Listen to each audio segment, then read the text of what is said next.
Hello नमस्कार साथियों, स्वागत है आपका आइडियल जीके के रिवीजन सेशन में। इस रिवीजन सेशन में जीएस के सभी विषय जैसे हिस्ट्री, संविधान, geography, economics, physics, chemistry, biology और करंट अफेयर का रिवीजन करने का प्रयास किया जाता है।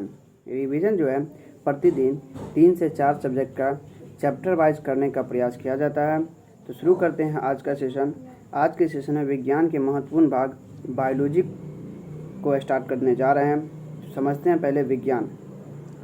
विज्ञान सार्वभौमिक सिद्धांत से संबंधित विषय है। विज्ञान जो है सार्वभौमिक सिद्धांतों से संबंधित विषय है, जिसके 3 भाग हैं। कौन कौन? फिजिक्स, केमिस्ट्री और बायोलॉजी। आगे नोट, अरस्तु को विज्ञान का जनक कहा जाता है। याद रखिएगा, विज्ञान का जनक कौन है? अरस्तु है। आगे फिजिक्स के जनक जो है न्यूटन और आइंस्टीन को कहा जाता है। याद रखिएगा, फिजिक्स के जनक कौन है? न्यूटन और आइंस्टीन हैं। नोट, आइंस्टीन को जो है प्रकाश विद्युत प्रभाव के कारण जो है नोबेल प्राइज़ दिया गया था। याद रखिएगा, आइंस्टीन को जो है प्रकाश विद्युत प्रभाव के कारण नोबेल प्राइज़ दिया गया था। आगे केमिस्ट्री के जनक लेवोजियर है। याद रखिए, केमिस्ट्री का जनक कौन है? लेवोजियर है। तो शुरू करते हैं बायोलॉजी। बायोलॉजी के जनक अरस्तु को कहा जाता है। याद रखिएगा, बायोलॉजी के जनक कौन है? अरस्तु है। और विज्ञान के भी जनक कौन है? अरस्तु ही है। याद रखिएगा, बायोलॉजी के 2 भाग हैं, एक जूलॉजी और एक बॉटनी। याद रखिएगा, जूलॉजी और बॉटनी। जूलॉजी यानी जंतु विज्ञान, बॉटनी यानी वनस्पति विज्ञान। याद रखिएगा, जूलॉजी में जीव जंतु का अध्ययन किया जाता है। जूलॉजी के जनक अरस्तु को कहा जाता है। याद रखिएगा, जूलॉजी के जनक कौन है? अरस्तु है। आगे बॉटनी में पेड़ पौधा का अध्ययन किया जाता है। बॉटनी के पिता थियोफ्रेस्टस को कहा जाता है। याद रखिएगा, बॉटनी के पिता कौन है? थियोफ्रेस्टस है। आगे नोट, भारतीय प्राणी विज्ञान सर्वेक्षण संस्था की स्थापना 1916 में कलकत्ता में की गई थी। याद रखिएगा, भारतीय प्राणी विज्ञान सर्वेक्षण संस्था की स्थापना कब किया गया था और कहाँ किया गया था? तो 1916 में कलकत्ता में किया गया था।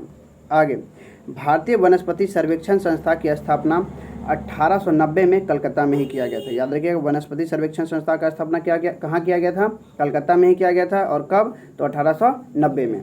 आगे भारतीय वन सर्वेक्षण संस्था 1981 में देहरादून में स्थापित किया गया था। याद रखिएगा, वन सर्वेक्षण संस्था कहाँ किया गया था? देहरादून में किया गया था। 1981 में किया गया था।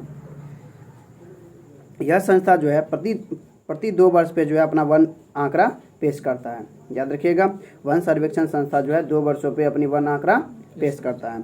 आगे अब बायोलॉजी जो है 2 शब्दों के मेल से बना है, जिसका अर्थ होता है जीवन का अध्ययन। आगे कोशिका जीव की मूलभूत इकाई है। कोशिका क्या है? जीव की जो है मूलभूत इकाई है। इसे जो है जीवन की संरचनात्मक एवं क्रियात्मक इकाई भी कहते हैं। कोशिका को जो है जीवन की संरचनात्मक एवं क्रियात्मक इकाई कहते हैं। आगे जीव विज्ञान में सजीव का अध्ययन होता है, जैसे जीवाणु, बैक्टीरिया, फंजाई। जीव विज्ञान में किसका अध्ययन होता है? सजीव का, जैसे जीवाणु, बैक्टीरिया, फंजाई। नोट, वायरस जो है सजीव और निर्जीव के बीच के कड़ी है। वायरस क्या है? सजीव और निर्जीव के बीच की कड़ी है। आगे बायोलॉजी के महत्वपूर्ण अध्याय कौन कौन सी है? तो साइटोलॉजी यानी कोशिका का अध्ययन, न्यूट्रिशन यानी पोषण, डिजीज यानी बीमारी, पाचन तंत्र यानी डाइजेस्टिव सिस्टम, परिसंचरण तंत्र और उनसे संबंधित अन्य तंत्र, evolution, classification, ecosystem, botany, morphology और अन्य बातें। यानी इस सभी पार्ट को जो है, सभी चैप्टर को जो है एक एक करके पढ़ने का प्रयास करेंगे। नोट, मांसपेशियों के अध्ययन को क्या कहते हैं? सार्कोलॉजी कहते हैं। मांसपेशियों के अध्ययन को क्या कहते हैं? सार्कोलॉजी कहते हैं। याद रखिएगा, मनुष्य के शरीर में कितने मांसपेशी होती हैं? 639। याद रखिएगा, 639। मनुष्य के शरीर में कितने मांसपेशी? 639। आगे नोट, इको शब्द किसने दिया था? तो हैकल ने दिया था। इको शब्द किसने दिया था? हैकल ने दिया था। अब पारिस्थितिकी शब्द पारिस्थितिकी किसने दिया था? तो टेंसले ने दिया था। याद रखिएगा, इको शब्द जो है हैकल ने और पारिस्थितिकी किसने दिया था? टेंसले ने। आगे तो शुरू करते हैं साइटोलॉजी। शुरू करते हैं पहला चैप्टर साइटोलॉजी। कोशिका के अध्ययन को साइटोलॉजी कहते हैं। याद रखिएगा, कोशिका के अध्ययन को क्या कहते हैं? साइटोलॉजी कहते हैं। जिसकी खोज रॉबर्ट हुक ने 1665 में मृत कोशिका पर किया था। याद रखिएगा, जिसकी खोज किसने किया था? रॉबर्ट हुक ने किया था, लेकिन मृत कोशिका यानी छाल। याद रखिएगा, किसकी खोज किया था रॉबर्ट हुक ने? छाल का यानी मृत कोशिका का। आगे सजीव कोशिका की खोज जो है ल्यूवेनहॉक ने किया था, यानी जीवित कोशिका की खोज किसने किया था? ल्यूवेनहॉक ने, यानी बैक्टीरिया की खोज किया था। आगे नोट, सिनकोना के छाल से मलेरिया की दवा कुनैन बनती है। सिनकोना के छाल से मलेरिया की दवा कुनैन का निर्माण किया जाता है। आगे कोशिका जीवन की मूलभूत इकाई। कोशिका क्या है? जीवन की मूलभूत इकाई है एवं इसे जीवन की संरचनात्मक और क्रियात्मक इकाई के रूप में देखा जाता है। याद रखिएगा, कोशिका को जो है जीवन की संरचनात्मक एवं क्रियात्मक इकाई के रूप में देखा जाता है। आगे कोशिका जो है दो प्रकार की होती है। कोशिका कितने प्रकार के? दो प्रकार के। कौन कौन? एक प्रोकैरियोटिक और यूकैरियोटिक। याद रखिएगा, प्रोकैरियोटिक और यूकैरियोटिक कोशिका के दो भाग हैं। प्रोकैरियोटिक को समझते हैं, यह एक कोशिकीय होता है। प्रोकैरियोटिक में कितने कोशिका होते हैं? एक कोशिकीय। याद रखिएगा, उदाहरण ब्लू ग्रीन एल्गी। याद रखिए, ब्लू ग्रीन एल्गी में कितनी कोशिका होती है? एक कोशिका। याद रखिएगा। नोट, ब्लू ग्रीन एल्गी का उपयोग जो है धान के खेत में किया जाता है। ब्लू ग्रीन एल्गी का प्रयोग किस में किया जाता है? धान के खेत में किया जाता है। आगे प्रोकैरियोटिक में जो है न्यूक्लियस यानी केंद्रक और झिल्ली वाला कोशिका अंग नहीं होता है। प्रोकैरियोटिक में जो है झिल्ली वाला कोशिका और न्यूक्लियस जो है नहीं पाया जाता है। याद रखिएगा, प्रोकैरियोटिक में जो है 70 प्रकार के राइबोसोम पाया जाता है। याद रखिएगा, प्रोकैरियोटिक में जो है 70S राइबोसोम पाया जाता है। आगे अब ये यूकैरियोटिक ये क्या है? तो यह जो है बहुकोशिकीय है। यूकैरियोटिक क्या है? बहुकोशिकीय है, यानी मल्टी सेल्यूलर है। याद रखिएगा, इसका अपवाद क्या है? यूग्लिना, पैरामीशियम, अमीबा, ये सब जो है यूकैरियोटिक होते हुए भी एक कोशिकीय है। याद रखिएगा, पैरामीशियम, यूग्लिना और अमीबा क्या है? एक कोशिकीय है, लेकिन ये इसका यह किस में आता है? यूकैरियोटिक में आता है। याद रखिएगा, यूकैरियोटिक में न्यूक्लियस पाया जाता है, यानी केंद्रक पाया जाता है। यूकैरियोटिक में जो है केंद्रक पाया जाता है, लेकिन आरबीसी और प्लेटलेट्स को छोड़कर। याद रखिएगा, आरबीसी और प्लेटलेट्स में जो है केंद्रक नहीं पाया जाता है। आगे यूकैरियोटिक में जो है 80 प्रकार के राइबोसोम पाया जाता है। याद रखिएगा, यूकैरियोटिक में जो है 80 प्रकार के राइबोसोम पाया जाता है। आगे एकल और डबल कोशिका के अंग जो है यूकैरियोटिक में पाए जाते हैं। सिंगल मेम्ब्रेन एकल और डबल कोशिका के जो अंग जो है किसमें पाया जाता है? यूकैरियोटिक में पाया जाता है। जैसे सिंगल मेम्ब्रेन में कौन कौन आता है? तो इसका ट्रिक याद रखिएगा, जेल, GEL, जेल। तो G for Golgi complex, E for endoplasmic reticulum और L फॉर लाइसोसोम। याद रखिएगा। और डबल मेम्ब्रेन का ट्रिक है MP यानी डबल मेम्ब्रेन। तो M फॉर माइटोकॉन्ड्रिया और P फॉर प्लास्टिड। इस सेशन में बायोलॉजी के लिए इतना ही। अगले सेशन में बायोलॉजी के विभिन्न अंगों को देखने का प्रयास करेंगे। तो बायोलॉजी का सेशन समाप्त करते हैं और अगला सेशन हिस्ट्री का प्रारंभ करते हैं। शुरू करते हैं इतिहास। हिस्ट्री के पिछले सेशन में हम लोग जो है बहमनी वंश और विजयनगर को देखने का प्रयास किए हैं। इस सेशन में जो है भक्ति और सूफी आंदोलन को देखने का प्रयास करेंगे। तो शुरू करते हैं। भक्ति और सूफी आंदोलन मूलतः जो है रहस्यवादी आंदोलन था। आगे भक्ति आंदोलन की शुरुआत भारत के दक्षिण भारत से हुआ, जिसके जो है अलवार और नयानार संत महत्वपूर्ण भूमिका रही। जिसमें जो है अलवार और नयानार संतों की महत्वपूर्ण भूमिका रही। याद रखिएगा, भक्ति आंदोलन की प्रारंभ कहाँ से हुई? दक्षिण भारत से हुई, जिसमें जो है अलवार और नयानार संतों की महत्वपूर्ण भूमिका रही। आगे नोट, अलवार संत जो है विष्णु के उपासक थे। याद रखिएगा, अलवार संत किसके उपासक थे? विष्णु के उपासक थे। इसमें कुल 12 संत थे। अलवार संत में कितने संत थे? 12 संत। महिला संत अंडाल जो है सबसे प्रमुख थी, याद रखना है। अंडाल का किस संप्रदाय से था? तो अलवार संत से। अंडाल किस संत से संबंधित है? अलवार संत थे। अलवार किस संत से संबंधित है? अलवार संत थे। आगे दूसरा था नैनार। नैनार जो है शिव के उपासक थे। नैनार किसके उपासक थे? शिव के उपासक थे। नैनार में कुल जो है 63 संत थे। नैनार में कितने संत थे? 63। याद रखिएगा। नैनार के संत जो है निम्नलिखित हैं: सुंदर, मूति और अप्पर।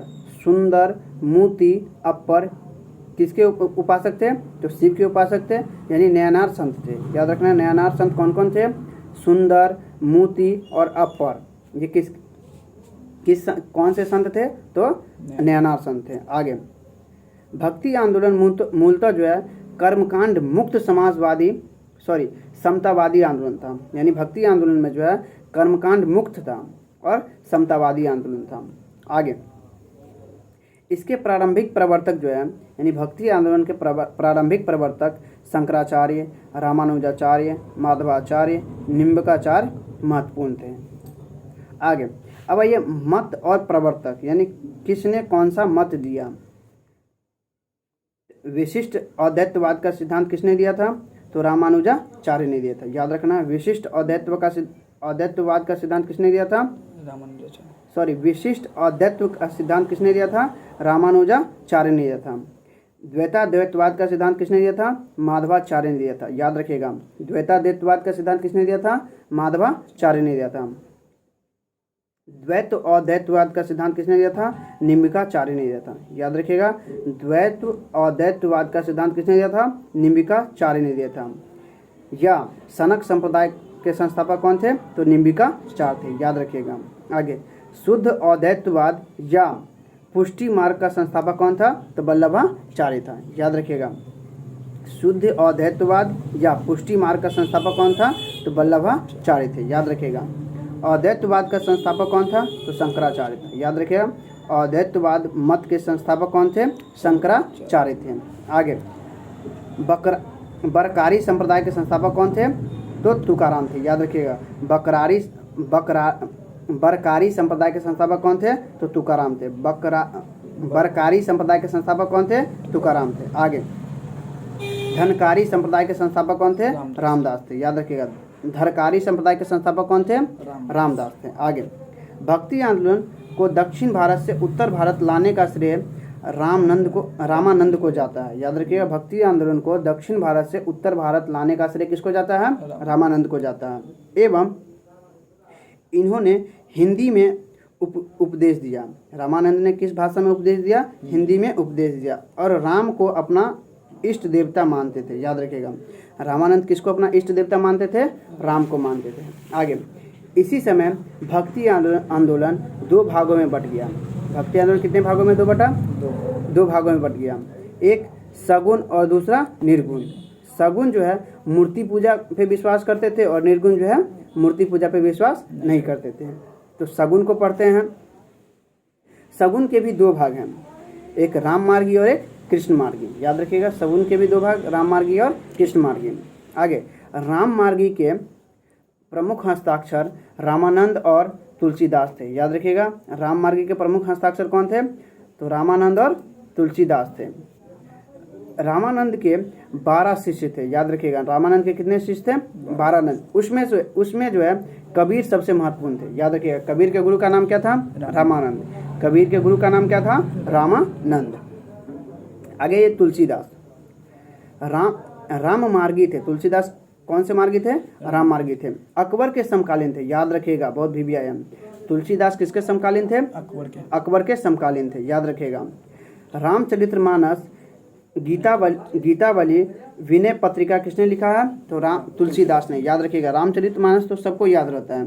गीतावली और विनय पत्रिका, गीतावली और विनय पत्रिका के लेखक कौन है? तुलसीदास है। याद रखिएगा, गीतावली और विनय पत्रिका के लेखक कौन है? तुलसीदास। आगे है कृष्ण मार्गी। राम मार्गी में रामानंद और तुलसीदास को देखें। अब एक कृष्ण मार्गी, चैतन्य, सूरदास और मीराबाई का संबंध जो है कृष्ण मार्गी से है, याद रखिएगा। चैतन्य, सूरदास और मीराबाई का संबंध किससे है? कृष्ण मार्गी से है। तो चैतन्य को पढ़ते हैं। चैतन्य का जन्म नदिया जिला बंगाल में हुआ। चैतन्य का जन्म कहाँ हुआ? नदिया जिला बंगाल में हुआ। आगे, कृष्ण के अवतार के रूप में चर्चित, याद रखिएगा। चैतन्य जो है कृष्ण के अवतार के रूप में चर्चित थे। आगे, गोसाई संघ की स्थापना और संघ कीर्तन की शुरुआत किया, याद रखिएगा। गोसाई संघ की स्थापना किसने किया? चैतन्य ने किया। और कीर्तन संघ की स्थापना कीर्तन की स्थापना किसने किया? चैतन्य ने किया, याद रखिएगा। कीर्तन की स्थापना किसने किया? संघ कीर्तन किसने किया? तो चैतन्य ने किया। आगे, इसके सिद्धांत को जो है अचिंत भेदाभेद कहा गया। अचिंत भेदाभेद किसके सिद्धांत को कहा गया? चैतन्य के सिद्धांत को कहा गया। चैतन्य के सिद्धांत को क्या कहा गया? अचिंत भेदाभेद कहा गया। अब आगे आइए, सूरदास जो है सूर सागर, सूर लहरी और साहित्य लहरी पुस्तकें लिखा, याद रखना है। सूरदास ने कौन कौन सी पुस्तक लिखी? सूर सागर, सूर लहरी और साहित्य लहरी पुस्तक लिखा, याद रखिएगा। आगे आइए, मीराबाई। मेरता के राजा राणा रतन सिंह की बेटी थी। मीराबाई किसकी बेटी थी?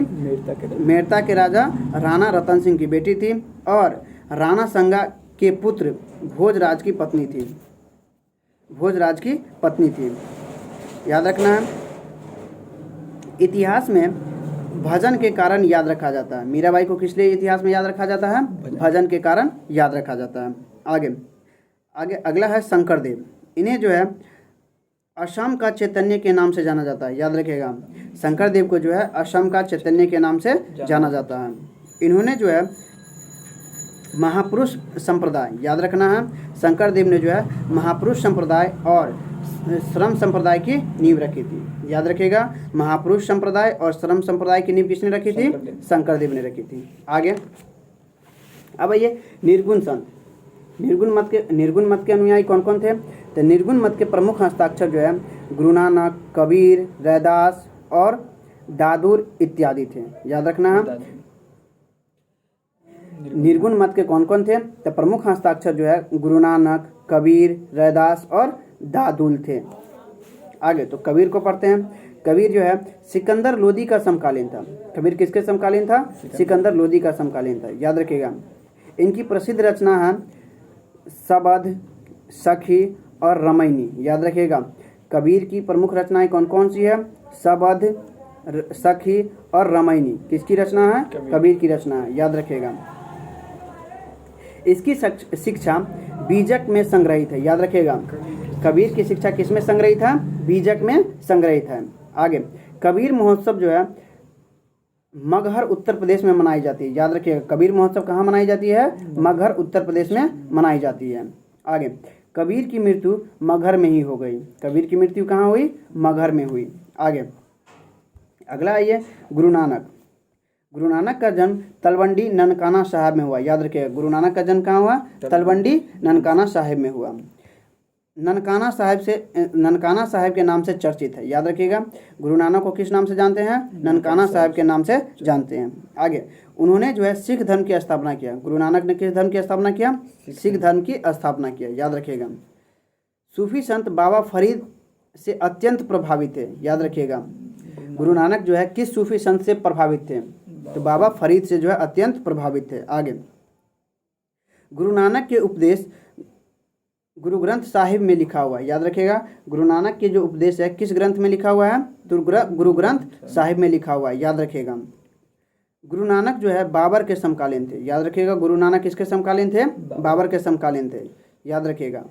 आगे, गुरु नानक का जन्म 1469 में हुआ और मृत्यु जो है 1539 में हुआ, याद रखिएगा। गुरु नानक का जन्म कब हुआ? 1469 में और मृत्यु कब हुआ? 1539 में। आगे आइए, अगला है गुरु अंगद। इन्हें जो है इन्होंने जो है गुरुमुखी लिपि के जनक के रूप में जाना जाता है, याद रखिएगा।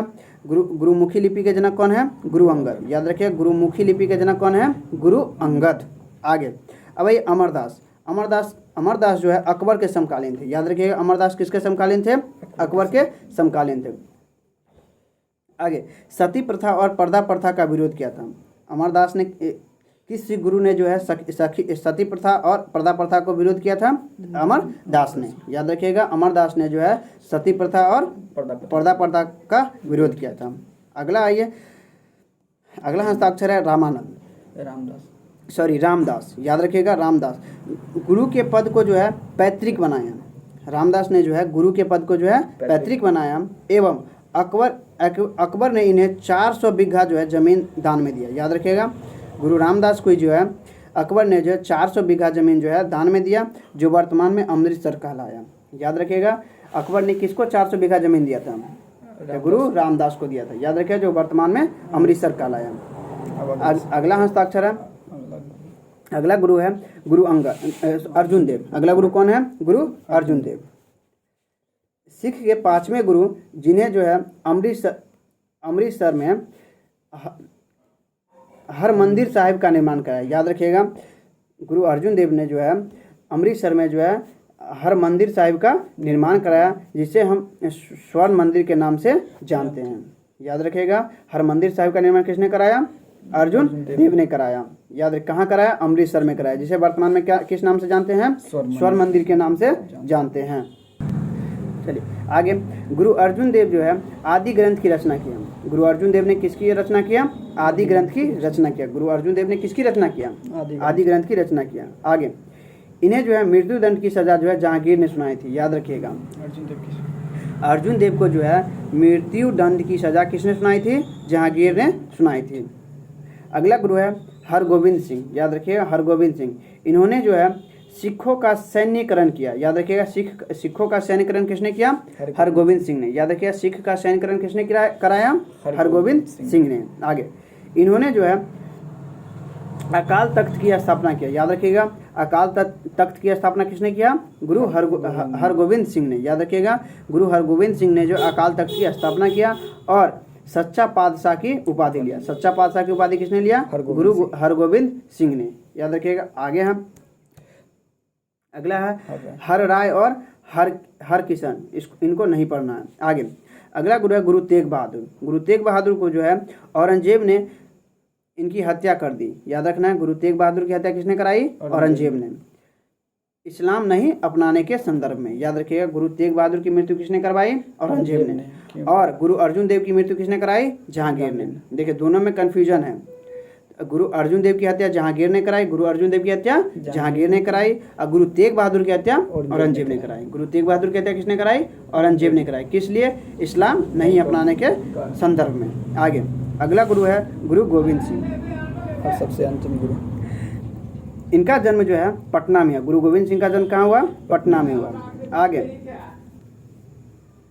खालसा पंथ की नींव रखी 1699 में। याद रखिएगा, गुरु गोविंद सिंह ने खालसा पंथ की स्थापना कब किया? 1699 में। आगे, और अपने शिष्य को 5 कौपे जो है बल देने के लिए कहा। याद रखिएगा, गुरु गोविंद सिंह ने अपने शिष्य को 5 कौपे बल देने को कहा।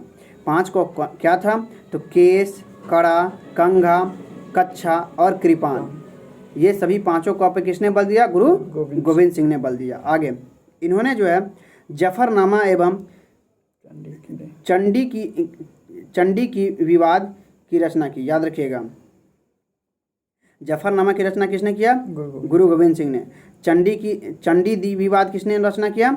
चंडी दी विवाद की रचना किसने किया? तो गुरु गोविंद सिंह ने। याद रखिएगा, जफरनामा और चंडी दी विवाद की रचना किसने किया? गुरु गोविंद सिंह ने। आगे, पेंटोस शहर हिमाचल प्रदेश और पंजाब के बॉर्डर पे बनाया। गुरु गोविंद सिंह ने जो है पेंटोस शहर के कहाँ बनाया? हिमाचल प्रदेश और पंजाब के बॉर्डर पे बनाया। आगे, जफरनामा औरंगजेब के शिकायत पत्र को कहा जाता है। जफरनामा किसको कहते हैं? तो औरंगजेब के शिकायत पत्र को भी कहा जाता है। अब ये अन्य बातें, संत ज्ञानेश्वर महाराष्ट्र के संत थे। याद रखिए, संत ज्ञानेश्वर का संबंध कहाँ से था? महाराष्ट्र से था, जिनकी रचना अभंग कहलाई। याद रखिएगा, अभंग किसकी रचना है? संत ज्ञानेश्वर की। संत ज्ञानेश्वर कहाँ के संत थे? महाराष्ट्र के। आगे, अगला है तुकाराम जो है शिवाजी के समकालीन थे। तुकाराम किसके समकालीन थे?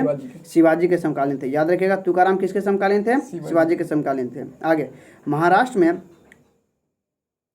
पंढरपुर स्थित, महाराष्ट्र में पंढरपुर स्थित विठोला मंदिर का संबंध विष्णु विष्णु विष्णु भगवान से संबंधित है। याद रखिएगा, विठोला मंदिर का संबंध किस देवता से है? विष्णु भगवान से संबंधित है। कहाँ है? तो महाराष्ट्र के पंढरपुर में। याद रखिएगा, महाराष्ट्र के पंढरपुर में जो है विठोला मंदिर का संबंध किस देवता से है? विष्णु से है। आगे अगला है नरसिंह मेहता। याद रखिएगा, नरसिंह मेहता का संबंध गुजरात से है। नरसिंह मेहता का संबंध कहाँ से है? गुजरात से है। गुजरात के प्रसिद्ध संत थे। आगे गांधी जी के प्रिय भजन। याद रखिएगा, गांधी जी का प्रिय भजन कौन था? वैष्णव जन तेनो कहिए। वैष्णव जन तेनो कहिए के रचना जो है नरसिंह मेहता ही थे। याद रखिएगा, वैष्णव जन तेनो कहिए के लेखक कौन है? तो नरसिंह मेहता ही थे। याद रखिएगा। आगे अबे विष्णु शर्मा के पंचतंत्र का अनुवाद जो है अरबी भाषा में कलील ए दिमना कहलाया। कलील ए दिमना किसको कहा गया? तो विष्णु शर्मा का जो पंचतंत्र है उसका जो अरबी में जो है कलील ए दिमना कहलाया। याद रखिएगा, पंचतंत्र के लेखक कौन है? विष्णु शर्मा। इसके पंचतंत्र का जो है अरबी भाषा में जो है क्या कहते हैं उसको कलील ए दिमना कहा जाता है। याद रखिएगा। आगे श्री विजय शासक ने बोरूबदूर। याद रखिएगा, श्री विजय शासक ने बोरूबदूर यानी इंडोनेशिया में जो है बुद्ध मंदिर का निर्माण कराया। बोरूबदूर कहाँ है? इंडोनेशिया में जो बुद्ध मंदिर का निर्माण किसने कराया? श्री विजय सिंह ने। आगे लिंगायत या वीरशैव संप्रदाय। याद रखिएगा, लिंगायत या वीरशैव संप्रदाय कर्नाटक के संस्थापक कौन थे? बासप और चिन्ना थे। याद रखिएगा, लिंगायत संप्रदाय के संस्थापक कौन थे? बासप और चिन्ना थे, जिन्हें जो है कर्नाटक के कलचुरी शासक के संरक्षक थे। यह जो है कर्नाटक के कलचुरी शासक के संरक्षक थे। याद रखिएगा, बासप और चिन्ना क्या कौन थे? तो कर्नाटक के कलचुरी शासक के संरक्षक थे। आगे महमूद गवा को मलिक उज्जार की उपाधि दिया गया। याद रखिएगा, महमूद गवा को जो है मलिक उज्जार की उपाधि दिया गया। याद रखिएगा, महमूद गवा को जो किसकी उपाधि दिया गया था? मलिक उज्जार की उपाधि दिया गया था। मलिक उज्जार की उपाधि किसे दिया गया था? महमूद गवा को दिया गया था। आगे किताबे नौरस अली आदिल शाह द्वारा लिखा गया था। याद रखिएगा, किताबे नौसर किसके द्वारा लिखा गया था? अली आदिल शाह सूफी के द्वारा लिखा गया था। अली आदिल शाह सूफी का दूसरा नाम क्या था?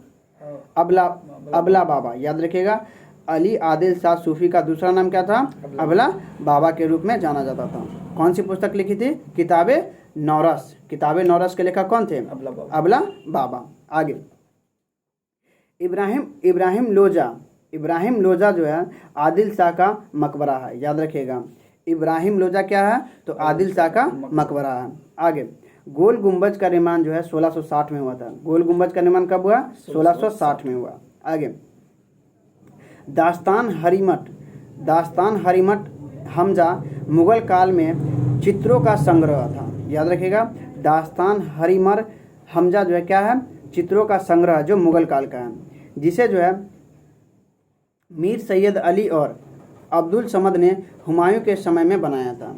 कब बनाया गया था? हुमायूं के समय बनाया गया था। और कब बना? तो किसने बनाया? तो मीर सैयद अली और अब्दुल समद ने बनाया। आगे रोशनाई संप्रदाय के संस्थापक जो है व्यासदी अंसारी थे। रोशनाई संप्रदाय के संस्थापक कौन थे? व्यासदी अंसारी थे। आगे कश्मीर में ऋषि आंदोलन के संस्थापक नूरुद्दीन थे। याद रखिए, कश्मीर में ऋषि आंदोलन के संस्थापक कौन थे? नूरुद्दीन थे। आगे महदवी आंदोलन के प्रणेता जौनपुर के सैयद अहमद थे। महदवी आंदोलन के प्रणेता कौन थे? सैयद अहमद थे। कहाँ के थे ये? जौनपुर के थे। याद रखिएगा, महदवी आंदोलन के प्रणेता कौन थे? सैयद अहमद थे। कहाँ के थे? जौनपुर के थे। इस तरह हिस्ट्री के सेशन में आज भक्ति आंदोलन को देखने का प्रयास किए हैं। अगले वीडियो में सूफी आंदोलन को देखने का प्रयास करेंगे। तो हिस्ट्री का सेशन यहीं समाप्त करते हैं और अगला सेशन ज्योग्राफी का प्रारंभ करते हैं। शुरू करते हैं ज्योग्राफी में जो है हम लोग पिछले वीडियो में हिमालय नदी तंत्र और प्रायद्वीपीय नदी तंत्र को समझने का प्रयास किए थे। इस सेशन में जो है हिमालय नदी तंत्र को जो है पढ़ने का प्रयास करेंगे। तो पढ़ते हैं हिमालय नदी तंत्र। हिमालय नदी तंत्र के 3 भाग हैं। हिमालय नदी तंत्र के कितने भाग हैं? 3 भाग। कौन कौन? सिंधु नदी तंत्र, गंगा नदी तंत्र और ब्रह्मपुत्र नदी तंत्र। इसी तीनों को आज पढ़ने का प्रयास करेंगे। तो पहला है सिंधु नदी तंत्र। सिंधु नदी तंत्र का जो लंबाई जो है 2880 किलोमीटर। याद रखिएगा, सिंधु नदी तंत्र की लंबाई कितनी है? 2880 किलोमीटर या 2900 किलोमीटर, याद रखिएगा। आगे भारत में जो है 1114 किलोमीटर इसकी लंबाई है। सिंधु नदी तंत्र की जो लंबाई भारत में कितना है? 1114 किलोमीटर। होल ओवर सिंधु नदी की लंबाई कितनी है? 2880 या 2900 किलोमीटर, याद रखिएगा। भारत में कितनी लंबाई है? 1114 किलोमीटर। आगे सिंधु नदी हिमालय के सबसे पश्चिम में है, याद रखिएगा। सिंधु नदी हिमालय के सबसे पश्चिम में स्थित है, याद रखिएगा। आगे इसका उद्गम जो है तिब्बत के कैलाश श्रेणी के गोखुरचू, याद रखिएगा, गोखुरचू के निकट जो है एक हिमनद से होती है। सिंधु नदी तंत्र का उद्गम कहाँ से होता है? तो कैलाश श्रेणी के गोखुरचू के एक हिमनद से होती है। आगे जिसे जो है तिब्बत में सिंगी खम्बान, याद रखिएगा, जिसे जो है तिब्बत में क्या कहते हैं? सिंगी खम्बान या शेरमुख के नाम से जाना जाता है। याद है, जहाँ से जो सिंधु नदी का उद्गम होता है उसे तिब्बत में क्या कहते हैं? सिंगी खम्बान या शेरमुख के नाम से जाना जाता है। आगे सिंधु नदी तंत्र लद्दाख श्रेणी को काटते हुए जम्मू कश्मीर के निकट गिलगिट में महाखंड का निर्माण करती है। याद रखिएगा, लद्दाख श्रेणी को काटते हुए जम्मू कश्मीर के निकट गिलगिट में महाखंड का निर्माण करती है। आगे सिंधु नदी तंत्र के अनेक सहायक नदी हैं जो हिमालय से निकलती है। हिमालय से कौन कौन सी नदी निकलती है जो सिंधु नदी की सहायक नदी है? तो श्योक, गिलगिट, जास्कर, गुंजा, लुब्रा और सिगार, ये सब जो है सिंधु नदी तंत्र की सहायक नदी है जो हिमालय से निकलती है। याद रखिएगा, हिमालय से नदी कौन कौन सी निकलती है? श्वेक, गिलगिट, जास्कर, गुंजा, लुब्रा, सिगार, ये सब इत्यादि और भी है। तो इतना याद रखें, कम से कम 6 को याद रखिए। तो ये हिमालय से निकलने वाली नदियाँ हैं। आगे ये नदियाँ दाहिने क्षेत्र से काबुल यानी अफगानिस्तान में मिलती है। ये सभी नदियाँ जो है 6 नदियाँ जो है कहाँ मिलती है? काबुल अफगानिस्तान में मिलती है। आगे इसी कड़ी में आगे बढ़ते हुए पंच नदी से जो है सिंधु नदी मिलती है। तो पंच नदी कौन कौन सी है? चेनाब, झेलम, रावी, सतलज और ब्यास से आगे चल के मिलती है। तो ये 5 नदियाँ को पढ़ने का प्रयास करते हैं। पहला चेनाब, सिंधु नदी की सबसे बड़ी सहायक नदी है। चेनाब जो है सिंधु नदी की सबसे बड़ी सहायक नदी है जो चंद्र और भागा 2 सरिता मीन्स धारा, सरिता मतलब धारा, सरिता के मिलने से बनती है हिमालय के तांडी नामक जगह पे। याद रखिएगा, हिमालय के तांडी नामक जगह पे जो दोनों 2 धारा जो इसकी जो है चंद्र और भागा मिलती है जो बनती है। आगे हाल ही में विश्व का सबसे ऊंचा रेलवे फ्लाईओवर जो है चिनाब नदी पे बनाया जा रहा है। याद रखिएगा, हाल ही में जो है चिनाब नदी पे जो है रेलवे ब्रिज बनाया जा रहा है। आगे अगला है झेलम। यह कश्मीर के बेरीनाग झील से निकलती है। याद रखिएगा, झेलम नदी कहाँ से निकलती है? कश्मीर के बेरीनाग झील से निकलती है और कश्मीर के वुलर झील से होकर बहती है। याद रखिएगा, कश्मीर के बेरीनाग झील से निकलती है और वुलर झील से होते हुए बहती है, जो भारत का सबसे मीठे पानी का झील है। भारत का सबसे मीठे पानी का झील कौन सा है? वुलर झील। याद रखिएगा, जो कहाँ है? जम्मू कश्मीर में। आगे इसी नदी पर जो है श्रीनगर बसा हुआ है। याद रखिएगा, झेलम नदी पे जो है कौन सा नगर बसा हुआ है? श्रीनगर बसा हुआ है। आगे अगला है रावी नदी। हिमाचल के रोहतांग दर्रे से निकलती है और चंबा घाटी में बहती है। याद रखिएगा, रावी नदी कहाँ से निकलती है? हिमाचल के रोहतांग दर्रे से निकलती है और चंबा घाटी में बहती है। आगे व्यास नदी को पढ़ते हैं। यह नदी भी रोहतांग दर्रे के व्यास कुंड से निकलती है। व्यास नदी कहाँ से निकलती है? रोहतांग दर्रे के व्यास कुंड से निकलती है और इस कड़ी में पंजाब के मैदान में प्रवेश करती है, जहाँ हरीके बैराज के पास सतलज नदी में मिल जाती है। हरीके बैराज में सतलज नदी में मिल जाती है। आगे बढ़िए, अगला है सतलज नदी। तिब्बत के मानसरोवर के राक्षस ताल से निकलती है, जहाँ इसे क्या कहते हैं? लांगचेन ख्वाब के नाम से जानते हैं। याद रखिएगा, सतलज नदी को जो है किस नाम से जानते हैं? लॉन्गचेन ख्वाब के नाम से तिब्बत में जाना जाता है। आगे, सतलज नदी जो है रोपर के नज़दीक महाखंड का निर्माण करती है। याद रखिएगा, सतलज नदी कहाँ महाखंड का निर्माण करती है? रोपर के निकट महाखंड का निर्माण करती है। सतलज नदी पर भारत का सबसे बड़ा बांध भाखड़ा नांगल बांध जो है निर्माण किया गया है, जिसे जो है नेहरू ने आधुनिक मंदिर की संज्ञा दी है। याद रखिएगा, भाखड़ा नांगल बांध को जो है जवाहरलाल नेहरू ने आधुनिक मंदिर की संज्ञा दी थी। याद रखिएगा। आगे बढ़िए, दूसरा भाग गंगा नदी तंत्र। दूसरा भाग क्या था? गंगा नदी तंत्र। यह भारत की सबसे लंबी नदी तंत्र है जो गंगोत्री से निकलती है। गंगा नदी तंत्र कहाँ से निकलती है? गंगोत्री से निकलती है और यह भारत की सबसे लंबी नदी तंत्र है। आगे, देवप्रयाग में भागीरथी अलकनंदा से मिलती है और उसके बाद ही यह गंगा कहलाती है। याद रखिएगा, देवप्रयाग में जो है भागीरथी और अलकनंदा से मिलती है, इसके बाद ही जो है यह गंगा कहलाती है। नोट, अलकनंदा नदी का उद्गम स्थल बद्रीनाथ का सप्तोपंथ है। याद रखिएगा, अलकनंदा नदी का उद्गम कहाँ होता है? बद्रीनाथ के सप्तोपंथ से होता है और यह अलकनंदा धौली और विष्णु गंगा की धारा के मिलने से बनता है। याद रखिएगा, और यह किससे मिलके बनता है? तो अलकनंदा धौला और विष्णु गंगा के मिलने से बनता है, जो जोशीमठ या विष्णुप्रयाग में मिलती है। याद रखिएगा, ये आगे चल के कहाँ मिल जाती है? जोशीमठ और विष्णुप्रयाग में मिल जाती है। आगे, नोट, भारत की राष्ट्रीय नदी गंगा है और राष्ट्रीय जलीय जीव डॉल्फिन है जो गंगा में पाई जाती है। याद रखिएगा। आगे, अति महत्वपूर्ण है, गंगा की सहायक नदी सोन है। गंगा की सहायक नदी कौन सी है? सोन है, जो दाहिने किनारे से मिलने वाली सबसे महत्वपूर्ण नदी है। सोन नदी गंगा में किस ओर से मिलती है? दाहिने किनारे से मिलती है।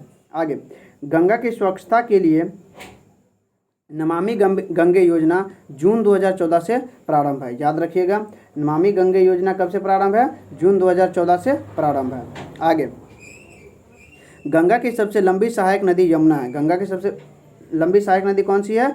यमुना है, जो बंदरपुछ यमुनोत्री से निकलती है। याद रखिएगा, यमुना नदी का उद्गम कहाँ से होता है? बंदरपुछ यमुनोत्री से होती है और इलाहाबाद प्रयाग में मिलती है। याद रखिए, यमुना कहाँ गंगा से मिलती है? तो इलाहाबाद में मिलती है। आगे,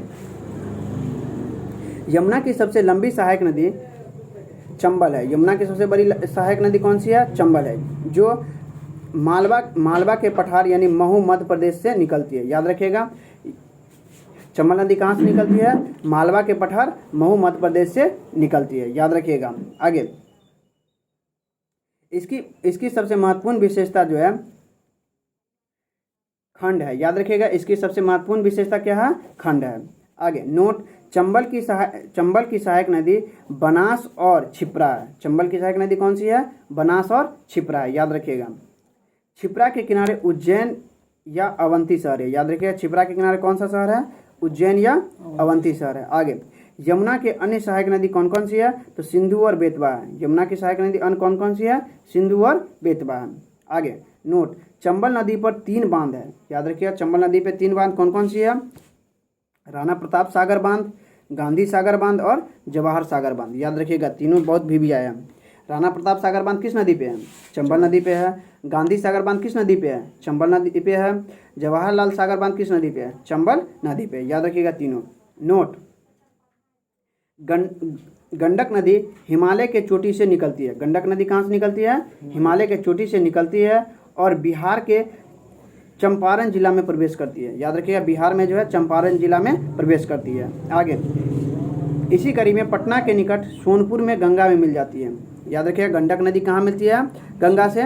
तो सोनपुर में मिलती है। याद रखिएगा। नोट, गंडक नदी परियोजना का संबंध बिहार और उत्तर प्रदेश से है। गंडक नदी परियोजना का संबंध किससे है? तो बिहार और उत्तर प्रदेश से है।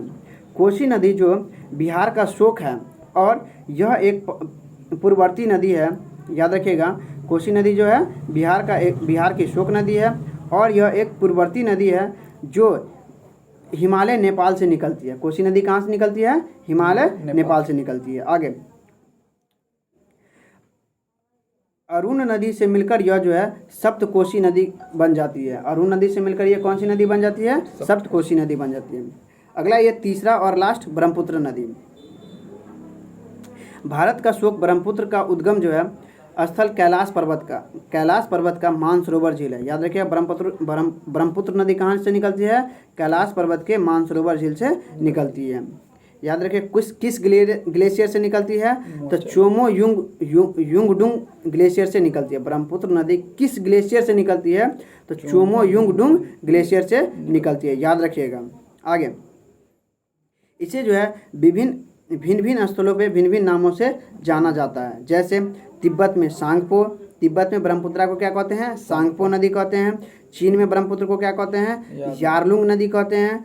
अरुणाचल प्रदेश में ब्रह्मपुत्र नदी को क्या कहते हैं? दिहांग कहते हैं। और बांग्लादेश में ब्रह्मपुत्र नदी को क्या कहते हैं? जमुना कहते हैं। याद रखिएगा, बांग्लादेश में ब्रह्मपुत्र नदी को क्या कहते हैं? जमुना कहते हैं। आगे बांग्लादेश में गंगा को पद्मा और हुगली को जो है मेघना कहा जाता है। याद रखिएगा, बांग्लादेश में गंगा को पद्मा और हुगली को मेघना कहा जाता है। आगे ब्रह्मपुत्र की अनेक सहायक नदी हैं।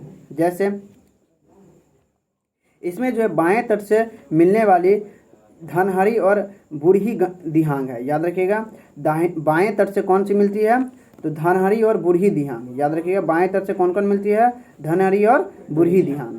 आगे अन्य सहायक नदी जो दाहिने तट से मिलती है वह है सुबनसिरी, मानस, संगोश, कामेग।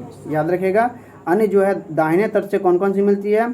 शुभमश्री, मानस, संगोश और कामेग। याद रखिएगा।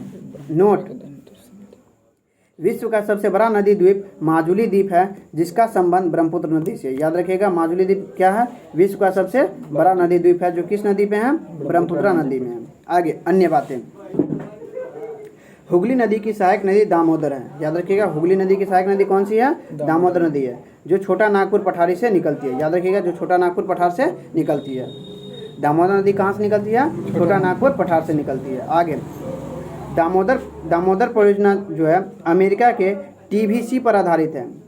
दामोदर परियोजना किस पे आधारित है? अमेरिका के टीवीसी पर आधारित है। आगे जमशेदपुर स्वर्ण रेखा नदी के किनारे है। याद रखिएगा, जमशेदपुर किस नदी के किनारे है? स्वर्ण रेखा नदी के किनारे है। आगे लखनऊ गोमती नदी के किनारे है। याद रखिएगा, लखनऊ किस नदी के किनारे है? गोमती नदी के किनारे है। नर्मदा और ताप्ती जो है उल्टी दिशा में बहने वाली नदी है, अर्थात पूरब से पश्चिम की ओर बहती है। ऐसा जो है भ्रंश घाटी के कारण होता है। नर्मदा और ताप्ती जो है पूरब से पश्चिम की ओर बढ़ती है। क्यों?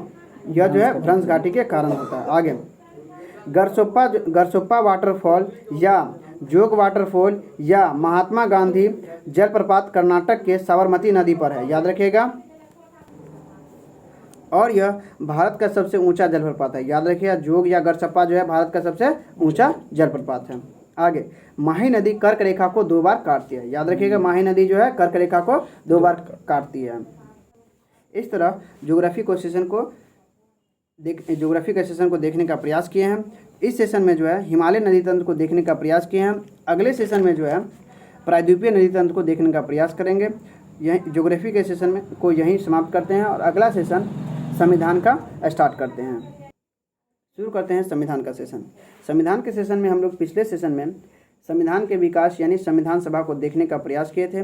इस सेशन में संविधान की विशेषता को देखने का प्रयास करते हैं। तो शुरू करते हैं संविधान की विशेषता। भारतीय संविधान विश्व का सबसे लंबा संविधान है। याद रखिएगा, जिसमें जो मूलतः 395 अनुच्छेद, 22 भाग और 8 अनुसूची थी। याद रखिएगा, मूलतः कितनी थी? 395 अनुच्छेद, 22 भाग और 8 अनुसूची थी। आगे विभिन्न संशोधनों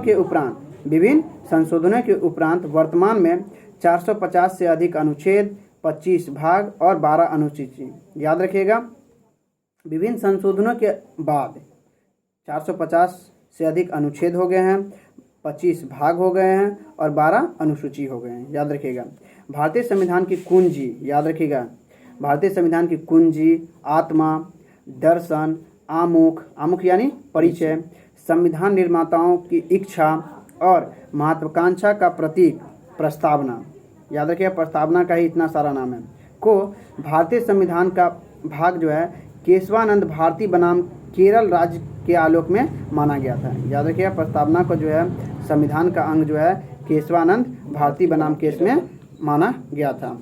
आगे Kesavananda Bharati case Supreme Court के सबसे लंबे जज यानी 13 न्यायाधीश के द्वारा यह निर्णय लिया गया था, याद रखिएगा, जो मूल संरचना के रूप में जाना गया। आगे, प्रस्तावना जब संविधान का भाग बना तब 42वां संविधान संशोधन यानी मिनी संविधान याद रखिएगा, 42वां संविधान संशोधन को जो है मिनी संविधान कहा जाता है, के द्वारा इसमें एक बार संशोधन किया गया है, याद रखिएगा, और 3 शब्द को जोड़ा गया। प्रस्तावना में जो है अब तक एक ही बार संशोधन किया गया है और उसमें जो है 3 शब्द को जोड़ा गया। 3 शब्द कौन कौन था? तो समाजवाद, पंथ निरपेक्ष और अखंडता, याद रखिएगा। प्रस्तावना में एक ही बार संशोधन किया गया है, उसमें 3 शब्द जोड़ा गया। कौन कौन है? समाजवाद, पंथ निरपेक्ष और अखंडता। आगे, प्रस्तावना की शुरुआत हम भारत के लोक से होती है। आगे, प्रस्तावना में 3 न्याय का जिक्र है।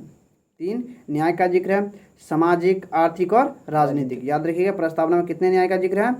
3 न्याय का। कौन कौन सी है? सामाजिक, आर्थिक और राजनीतिक, याद रखिएगा। आगे, सामाजिक न्याय का अर्थ है सामाजिक भेदभाव को कम करना। आगे, आर्थिक न्याय का अर्थ है समानता स्थापित करना, अर्थात आर्थिक बिंदु पर जो सरकार कार्यक्रम और नीतियों के माध्यम से कर रही है, यानी समानता स्थापित करना आर्थिक बिंदु पर जो है सरकार जो है विभिन्न कार्यक्रमों के माध्यम से वर्तमान में कर रही है। आगे, ध्यान रखिए, प्रस्तावना में वर्णित समाजवाद शब्द का संबंध भी सामाजिक और आर्थिक पक्ष से ही है।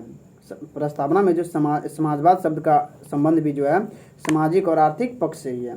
नोट, कार्ल मार्क्स ने जो है वैज्ञानिक समाजवाद का सिद्धांत दिया था। याद रखिएगा, वैज्ञानिक समाजवाद का सिद्धांत किसने दिया था? कार्ल मार्क्स ने दिया था, और दास कैपिटल नामक पुस्तक लिखा था। दास कैपिटल नामक पुस्तक के लेखक कौन है? कार्ल मार्क्स है, याद रखिएगा। आगे, द्वंदात्मक भौतिकवाद का भी सिद्धांत जो है कार्ल मार्क्स ने ही दिया था, याद रखिएगा। द्वंदात्मक भौतिकवाद का सिद्धांत किसने दिया था? कार्ल मार्क्स ने ही दिया था। आगे, अब 3 प्रकार के जो न्याय है उसको समझते हैं। तो राजनीतिक न्याय क्या है? आर्टिकल 326 के तहत जो है सार्वभौमिक वयस्क मताधिकार का अधिकार देता है, याद रखिएगा। नोट, मूल संविधान में मतदान की आयु 21 वर्ष थी, जिसे जो है 61वें संविधान संशोधन 1979 के द्वारा जो है 1979 में जो है राजीव गांधी के समय इसे घटाकर 18 वर्ष कर दिया, याद रखिएगा। 61वां संविधान संशोधन 1979 में राजीव गांधी के समय में घटाकर 18 कर दिया गया। आगे, अगला न्याय है सामाजिक न्याय। सामाजिक न्याय क्या है? सामाजिक न्याय जो है प्रस्तावना, मूल अधिकार और नीति निषेध तत्व तीनों में आएगा, याद रखिएगा। सामाजिक न्याय किस में आएगा? तो प्रस्तावना, मूल अधिकार और नीति निषेध तत्व तीनों में आएगा। अगला न्याय है आर्थिक न्याय। याद रखिएगा, आर्थिक न्याय जो है सिर्फ प्रस्तावना और नीति निषेध तत्व में ही आएगा, मूल अधिकार में जो है आर्थिक न्याय नहीं आएगा, याद रखिएगा। आगे, ध्यान रखें, भारत में राष्ट्रपति, उपराष्ट्रपति, MP और MLA का जो चुनाव के लिए जो है आर्टिकल 324 से 329 तक के बीच एक केंद्रीय चुनाव आयोग का गठन किया गया है, याद रखिएगा। आगे, जिसके यानी केंद्रीय चुनाव आयोग के जो है प्रथम अध्यक्ष कौन थे? सुकुमार सेन थे। वर्तमान में कौन है? राजीव कुमार। याद रखिएगा, केंद्रीय चुनाव आयोग का जिक्र कहाँ है? तो आर्टिकल 324 से 329 के बीच है, जिसके पहले अध्यक्ष कौन थे? सुकुमार सेन थे। अब वर्तमान में केंद्रीय चुनाव आयोग के अध्यक्ष कौन है? राजीव कुमार है। आगे, प्रस्तावना में 5 प्रकार का स्वतंत्रता का जिक्र है, याद रखिएगा। ये भी प्रस्तावना में जो है 5 प्रकार के स्वतंत्रता का जिक्र है। कौन कौन है? विचार, विश्वास, अभिव्यक्ति, धर्म और उपासना। याद रखिएगा, विचार, विश्वास, अभिव्यक्ति, धर्म और उपासना, 5 प्रकार की जो है स्वतंत्रता का अवधारणा है, याद रखिएगा। नोट, स्वतंत्रता, समानता और बंधुत्व, याद रखिएगा, बहुत भीविया लाइन है। स्वतंत्रता, समानता और बंधुत्व की अवधारणा जो है फ्रांस की क्रांति यानी 1789 से लिया गया है, याद रखिएगा। स्वतंत्रता, समानता और बंधुत्व कहाँ से लिया गया है? फ्रांस की क्रांति से लिया गया है। आगे, नोट, विभिन्न प्रकार की न्याय की अवधारणा जो है रशियन क्रांति 1917 से लिया गया है, याद रखिएगा। रशियन क्रांति से क्या लिया गया है? विभिन्न प्रकार की न्याय की अवधारणा। आगे, भारत में संविधान सर्वोच्च है। भारत में क्या सर्वोच्च है? संविधान सर्वोच्च है, और सारी शक्तियां जो है हम भारत के लोग में निहित है, याद रखिएगा। सारी शक्ति किस में निहित है? तो हम भारत के लोग में।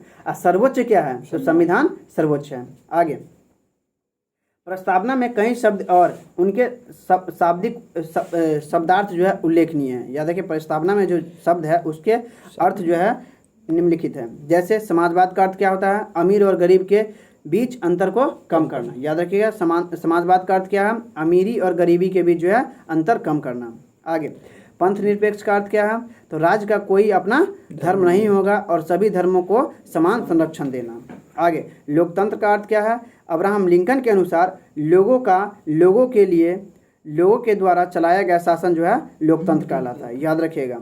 आगे, अब ये गणराज्य क्या है? गणराज्य का अर्थ क्या है? राज्य का प्रधान जो है निर्वाचित होता है। उल्लेखनीय है कि भारत में राज्य का प्रधान यानी राष्ट्रपति जो है अप्रत्यक्ष, अनुपातिक एवं एकल संक्रमण पद्धति द्वारा चुना जाता है। याद रखिएगा, राज्य का जो प्रधान जो है निर्वाचित होता है। इस तरह संविधान के सेशन में आज संविधान की विशेषता देखने का प्रयास किए हैं। संविधान का सेशन यहीं समाप्त करते हैं और अगला सेशन करंट अफेयर का स्टार्ट करते हैं। शुरू करते हैं आज का करंट अफेयर। पहला क्वेश्चन है, ग्लोबल फायर पावर इंडेक्स में जो है भारत का कौन सा स्थान है?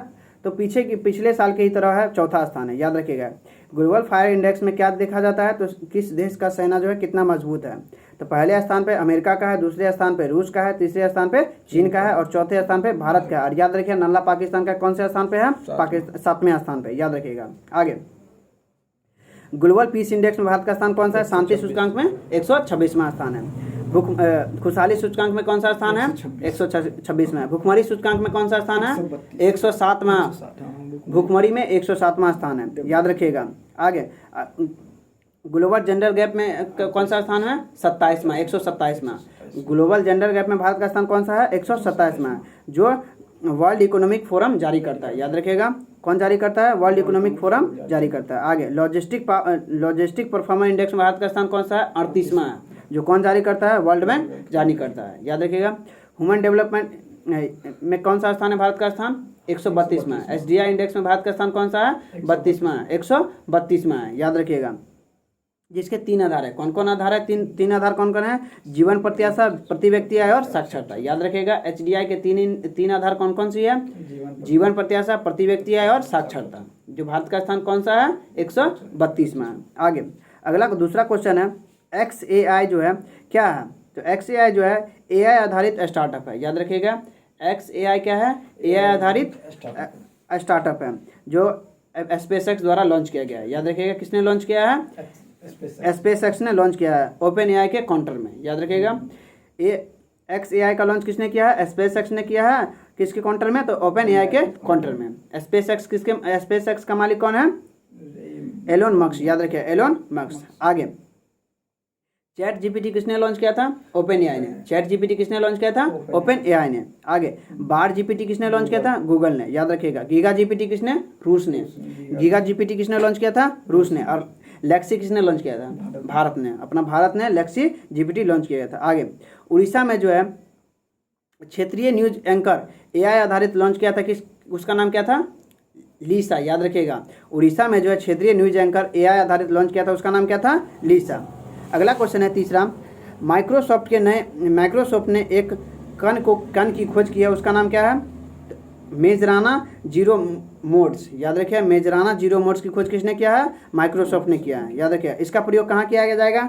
तो क्वांटम कंप्यूटर के निर्माण में किया जाएगा और सुपर कंडक्टर के निर्माण में किया जाएगा। याद रखिएगा, मेजराना जीरो मोड्स का उपयोग कहाँ किया जाएगा? तो क्वांटम कंप्यूटर के निर्माण में और सुपर कंडक्टर के निर्माण में किया जाएगा।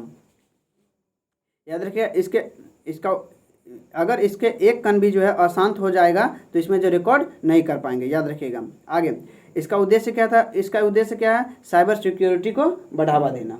आगे, इलेक्ट्रॉन की खोज किसने किया है? थॉमसन ने। जे थॉमसन ने। न्यूट्रॉन की खोज किसने किया? चैडविक ने। याद रखिएगा, इलेक्ट्रॉन पे जो ऋण आवेश होता है, इलेक्ट्रॉन पे ऋण आवेश होता है, न्यूट्रॉन पे जो है न्यूट्रॉन जो है उदासीन होता है। आगे, प्रोटॉन की खोज किसने किया है? गोल्डस्टीन ने। प्रोटॉन की खोज किसने किया है? गोल्डस्टीन ने। याद रखिएगा, प्रोटॉन पे जो है पॉजिटिव चार्ज होता है। याद रखिएगा। आगे, परमाणु सिद्धांत किसने दिया था? डाल्टन। परमाणु सिद्धांत किसने दिया था? डाल्टन। आगे आइए, लीगो की स्थापना किसने किया हाल ही में? हिंगोली, महाराष्ट्र ने। याद रखिएगा, लीगो की स्थापना कहाँ किया गया है? हिंगोली, महाराष्ट्र में किया गया है। आगे, चौथा क्वेश्चन आइए, इजराइल के संसद का नाम क्या है? नीसेट। याद रखिएगा, जो हाल ही में जो है विवादित विधेयक को मंजूरी दिया है। विवादित विधेयक क्या है? तो सुप्रीम कोर्ट की जो है निगरानी शक्ति को कम करना। याद रखिएगा, विवादित विधेयक क्या है? तो सुप्रीम कोर्ट की निगरानी शक्ति को कम करना। आगे, इजराइल के प्रधानमंत्री कौन है? Benjamin Netanyahu. आगे, आर्टिकल 142 में जो है सुप्रीम कोर्ट की जो है पूर्ण न्याय का अधिकार जिक्र है। याद रखिएगा, आर्टिकल सुप्रीम कोर्ट के पूर्ण न्याय अधिकार का जिक्र किस आर्टिकल में है? आर्टिकल 142 में। आगे, सुप्रीम कोर्ट एक अभिलेख न्यायालय किस आर्टिकल में जिक्र है? आर्टिकल 129 में। सुप्रीम कोर्ट एक अभिलेख न्यायालय है, इसका जिक्र किस में है? आर्टिकल 129 में है। आगे, सुप्रीम कोर्ट के पहले स्थापना दिवस के अतिथि कौन थे? सिंगापुर के सुंदरेश मेनन थे। याद रखिएगा, सुप्रीम कोर्ट के जो पहले स्थापना वर्ष मनाया गया उसमें जो अतिथि कौन थे? सिंगापुर के सुंदरेश मेनन थे। आगे, राष्ट्रपति के आगे अगला 5वां क्वेश्चन है, ए वेब जो है विश्व चुनाव निकाय संघ है। याद रखिए, ए वेब क्या है? तो विश्व चुनाव निकाय संघ है। इसका पूरा नाम क्या है? Association for world election board. आगे, इसकी स्थापना, ए वेब की स्थापना कब किया गया था? 2013 में। क्यों किया गया था? तो निष्पक्ष चुनाव और अस्थायी लोकतंत्र की स्थापना करने के लिए। आगे, इसकी जो है कार्यकारी बोर्ड की 11वीं बैठक जो है कहाँ किया गया है? कोलंबो में किया गया है। ए वेब की जो है कार्यकारी बैठक जो है 11वीं कार्यकारी बैठक कहाँ किया गया है? कोलंबो में किया गया है। आगे, भारत की तरफ से राजीव कुमार जो है भाग लेंगे। याद रखिएगा, ए वेब के बैठक में जो है कौन भाग लेंगे? राजीव कुमार भाग लेंगे। आगे, ए वेब का जो है 2019 से 2022 तक जो भारत अध्यक्षता किया है। याद रखिएगा, ए वेब का जो है 2019 से 2022 तक जो है भारत अध्यक्षता किया था। आगे, COP15 का वर्तमान सम्मेलन कहाँ हुआ था? मॉन्ट्रियल कनाडा में हुआ था। याद रखिएगा, COP15 वर्तमान में कहाँ हुआ था? मॉन्ट्रियल कनाडा में हुआ था। G7 और क्वाड का सम्मेलन कहाँ हुआ था? जापान में हुआ था। याद रखिएगा, G7 और क्वाड का सम्मेलन कहाँ हुआ था? जापान में। G20 2023 का आयोजन कहाँ किया गया था? भारत में किया गया था। जो कैमा संस्करण है? 18वां संस्करण है। याद रखिएगा, G20 का जो पहला रोजगार सम्मेलन कहाँ किया गया था? जोधपुर में। याद रखिएगा, G20 का जो है भारत में पहला रोजगार सम्मेलन कहाँ किया गया था? जोधपुर में। याद रखिएगा, G20 का तीसरा कल्चर मीटिंग कहाँ किया गया था? तो हम्पी कर्नाटक में। तीसरा कल्चर जो है कहाँ किया गया था? हम्पी कर्नाटक में। और G20 का तीसरा पर्यटक सम्मेलन कहाँ किया गया था? जम्मू कश्मीर में। याद रखिएगा। आगे, SCO 2023 बैठक जो है भारत में किया गया था। SCO का जो है वर्तमान में बैठक कहाँ किया गया है? भारत में किया गया है, जिसमें 9वां देश शामिल हुआ है ईरान। याद रखिएगा। आगे, G7 में संबंधित देश कौन कौन सी है? तो G7 में कौन कौन सी देश है? Germany, France, Japan, America, Italy और कनाडा, इंग्लैंड। याद रखिएगा, G7 में कौन कौन सी है? तो गर्लफ्रेंड को जूस पिलाना, ये ट्रिक है। तो Germany, France, Japan, America, Italy, Canada और इंग्लैंड जो है G7 का देश है। आगे, G7 का बैठक हाल में कहाँ किया गया? जापान में किया गया। आगे, क्वाड 2023 का भी बैठक कहाँ किया गया? हाल में जापान में किया गया। यानी जो है क्वाड जो है पहले ऑस्ट्रेलिया में होने वाला था, लेकिन किसी कारणवश जो है जापान में किया गया। आगे, आसियान का 42वां बैठक कहाँ किया गया? इंडोनेशिया में। याद रखिएगा, आसियान का 42वां बैठक कहाँ किया गया है? इंडोनेशिया, बाली में किया गया। आगे बढ़िए, अगला क्वेश्चन, छठा क्वेश्चन क्या कर रहा है? शुक्र के बारे में है। शुक्र के वायुमंडल में जो है फास्फिन की खोज की गई है। याद रखिएगा, शुक्र के वायुमंडल में किसकी खोज की गई है? फास्फिन की खोज की गई है। याद रखिएगा। आगे, किसके द्वारा खोजा गया? तो क्लार्क मैक्सवेल टेलीस्कोप के द्वारा खोजा गया। यह किसका टेलीस्कोप है? तो अमेरिका का टेलीस्कोप है। याद रखिएगा, क्लार्क मैक्सवेल टेलीस्कोप के द्वारा फास्फिन की खोज की गई शुक्र के वायुमंडल में। आगे, इससे क्या हुआ? तो जीवन की संभावना बढ़ गई है। यानी फास्फिन के मिलने से जो है वहाँ जो जीवन की संभावना बढ़ गई है। फास्फिन गैस जो है बैक्टीरिया से विकसित होती है। फास्फिन गैस जो है किससे विकसित होती है? बैक्टीरिया से विकसित होती है। आगे, शुक्र को जो है सबसे गर्म ग्रह कहते हैं। शुक्र क्या है? सबसे गर्म ग्रह है। पृथ्वी की बहन है। भोर या सांझ का तारा। याद रखिएगा। मंगल और बृहस्पति के बीच जो है शुद्ध ग्रह है। मंगल और बृहस्पति के बीच कौन सा? शुद्ध ग्रह है। आगे, आंतरिक ग्रह कौन कौन सी है? बुध, शुक्र, पृथ्वी, मंगल। याद रखिएगा, आंतरिक ग्रह कौन कौन सी है? बुध, शुक्र, पृथ्वी, मंगल। आगे, फोबोस और डिबोस जो है मंगल का उपग्रह है। फोबोस और डिबोस किसका उपग्रह है? मंगल का उपग्रह है। आगे, सबसे बड़ा ग्रह जो है बृहस्पति है। सबसे बड़ा ग्रह कौन सी है? बृहस्पति। आगे, PSLV C-25 के द्वारा मंगलयान को लॉन्च किया गया था। PSLV C-25 रॉकेट के द्वारा जो है मंगलयान को लॉन्च किया गया था। आगे, 7वां क्वेश्चन है, IIT मद्रास का कैंपस जो है तंजानिया में बनाया जा रहा है, जिसके जो प्रथम डायरेक्टर किसे बनाया गया है, प्रीति अगलायन को बनाया गया। याद रखिएगा, तंजानिया में जो है आईआईटी मद्रास का जो पहला कैंपस खोला जा रहा है, उसके पहले डायरेक्टर किसे बनाया गया, प्रीति अगलायन को बनाया गया, जिसका प्रथम सत्र जो है अक्टूबर 2023 में प्रारंभ होगा। याद रखिएगा। आगे, माउंट किलिमंजारो कहाँ स्थित है, तो तंजानिया में। याद रखिएगा, जो अफ्रीका की सबसे ऊंची चोटी है। याद रखिएगा, माउंट किलिमंजारो कहाँ है, अफ्रीका में है, या अफ्रीका की सबसे ऊंची चोटी है जो तंजानिया में स्थित है। आगे, तंजानिया की राजधानी कहाँ है, दोदोमा। याद रखिएगा, तंजानिया की राजधानी कहाँ है, दोदोमा है।